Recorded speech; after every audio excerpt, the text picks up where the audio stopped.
हमारे पास एक मैटर आया, आप लोग विश्वास नहीं करेंगे, आज के 2 साल पहले की घटना है। हमारे पास बड़े संभ्रांत व्यक्ति के घर का मैटर आया, ध्यान से सुनिएगा।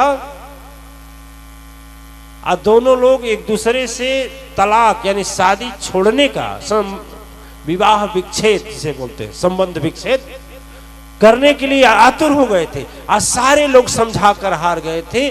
बच्चे भी अच्छे थे, वो भी समझाए, गांव के लोग समझाए, परिवार के लोग समझाए, लेकिन दोनों राजी नहीं। कारण जानेंगे आप?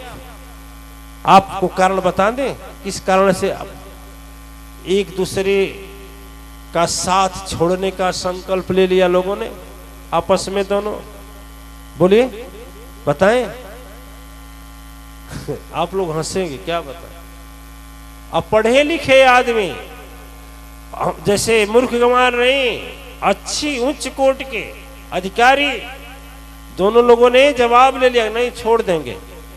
कोर्ट में जाने का मैटर तैयार हो गया। कोर्ट का जज कहा कि भाई दोनों को खड़ा किया और कहा कि काम कर भाई, कुछ समय ले लो, सोच समझ लो। अब शादी विवाह हमेशा करना और छोड़ना ठीक नहीं है। पत्नी अलग चिल्लाती थी, पति अलग चिल्लाता था, नहीं नहीं छोड़ दो, नहीं नहीं छोड़ दो। वो भी बोलता था छोड़ दो, वो बोले हम छोड़ देंगे, वो बोले हम छोड़ देंगे। मेरे पास मैटर आया। हम मैटर का जब पूरी बात सुने तो बात क्या था, घर में पंखा था। क्या था? कौन पंखा? ठीक है, अब पंखा को बंद करना था। पत्नी बोली आप बंद करिए, पति बोला तुम बंद कर। नहीं, सोचिए, छोटा है कि नहीं है? छोटी बात है कि नहीं है? पत्नी बोली, पति बोला कि हम अधिकारी हूं, डिप्टी से आया हूं, ऑफिस से आया हूं, हम बंद करें। तो पत्नी बोली, तय से बोली कि अब हम बंद करें, दिन भर तो चौका है, तो बर्तन है, तो बच्चों का बैग तैयार करना है, बच्चों को पढ़ने के लिए तैयार करना है, अब हम जाएं बंद करने? हम इतने गरीब घर की बेटी हूं क्या? अब पंखा बंद करें? हम करें? क्या समझ रखे हो? समझ रखे नौकर रखे हो? तुम बंद करो। बात इतना बढ़ा, बात इतना बढ़ा, बात इतना बढ़ा, इतना बात बढ़ा कि दोनों रात भर सोए नहीं, मारा पीटी तक नौबत आ गई। रात को किसी तरह से बीता, सुबह से मामला गंभीर हो गया। ये बता सकते हैं बुद्धि है क्या? सांसारिक यदि शब्दों के ज्ञान लेने से ज्ञानी हो जाता है आदमी, तो फिर इतनी उच्च पद पर जाने के बाद में ऐसा करता? इसके पीछे केवल अहंकार है, अभिमान है। और अभिमान इतना रूप धारण कर लिया कि जिस जीवन को जीने के लिए हम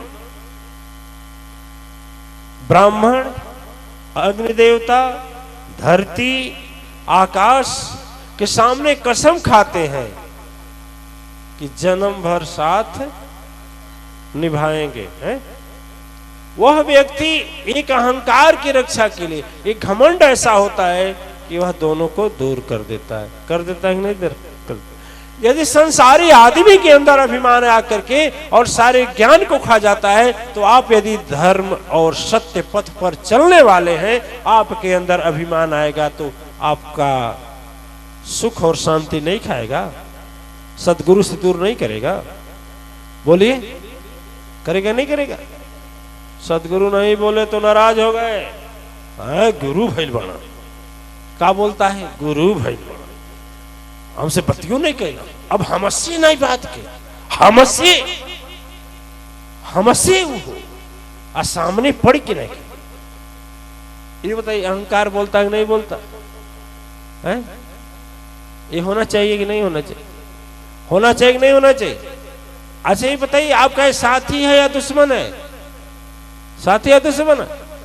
तो अश्वमेध यज्ञ में अपने दुश्मन को मारते हैं, अपने दुश्मन को मारते हैं, तो दुश्मन इसको मारिए। जो सदगुरु, भगवान सदगुरु से अलग कर दे, भगवान से अलग कर दे, माता पिता से अलग कर दे, ऐसा रखना जरूरी है क्या? मारिए उसको।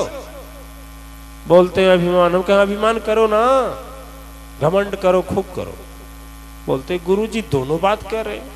एक बार कह रहे हैं घमंड करो, एक बार बोलते हैं मत करो। हमने कहा घमंड जाएगा नहीं कभी, इसलिए करना होगा, लेकिन थोड़ा अपने बुद्धि से। अरे घमंड ही करो ना कि हमारे गुरुजी हैं, क्या पूछना है। घमंड ही करो ना मेरे लिए भगवान है, क्या पूछना है। मैया तो है, ये है चिंता की क्या नहीं। क्यों, समझ में आ रही है। धन का मत करो, सुंदरता का मत करो, ज्ञान का मत करो। घमंड करो तो हम आपके हैं, आप ये भावना ले लो। एक दुश्मन को आज प्रथम दिन अश्वमेध यज्ञ में मार दो, मन के इसको तो मार ही दो, तुम भी मार सकते हो। इसको मारने के लिए दिव्यास्त्र की जरूरत नहीं है, थोड़ा सा ज्ञान की जरूरत है।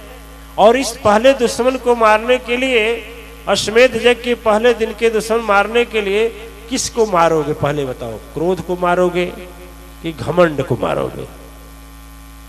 घमंड को मारोगे। धन्य है। तो आप लोगों के लिए मैं स्वागत करता हूं। वाह वाह।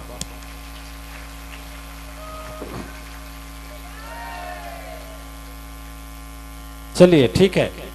यही क्रोध दुश्मन होता है, अहंकार दुश्मन होता है, लोभ दुश्मन होता है, मोह दुश्मन होता है, वासना दुश्मन होती है। ठीक ना, वासना दुश्मन होती है। ठीक है, इसलिए आप अश्वमेध यज्ञ में आप भी निकले हैं यदि तो अपने अंदर कुरीतियां और बीमारियां, कुरीतियां और जो विकृतियां हैं उसको मारने का संकल्प लीजिए।